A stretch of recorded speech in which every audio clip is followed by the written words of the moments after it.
ঠিক। ভাই আপনি কি দোকানদার? জি ভাই, আমি দোকানদার। আচ্ছা ভাই, কিছু মাল লাগতো। আচ্ছা দেখেন, ওই জায়গা থেকে যেটা যেটা পছন্দ এটার ভিতরে নিয়ে আসেন। আচ্ছা ঠিক আছে, ওকে ভাইয়া। ভাই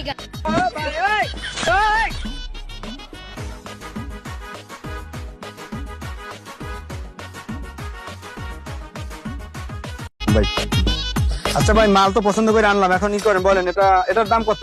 মনে করেন এটার দাম 200 টাকা। মনে করেন 200। আচ্ছা ভাই, এটার দাম কত? এটা মনে করেন 130 টাকা। আরে ভাই মনে করেন কি, আপনি একটু রিয়েল দামটা বলেন না, দাম কত? মনে করেন 130 টাকা। আচ্ছা আবারও মনে করেন, ভাই এটার দাম কত?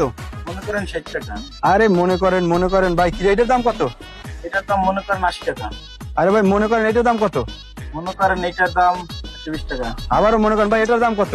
মনে করেন এটার দাম 220 টাকা। আচ্ছা ভাই এটার দাম কত? মনে করেন 90 টাকা। আরে ভাই কি মনে করেন একুরে ভাবে বলেন, এটার দাম কত? কোন সময় বললাম ভাই আপনারা মনে এটা কোনো কথা? আর মেয়েদের বাল, আপনি মনের মাল মনে করেন, দেন না, দেন। দেন, খান, নিয়ে। ভাই ভাই নিয়ে যান। আরে ভাই আপনি মনের মাল মনে রাখেন, মনের মাল মনে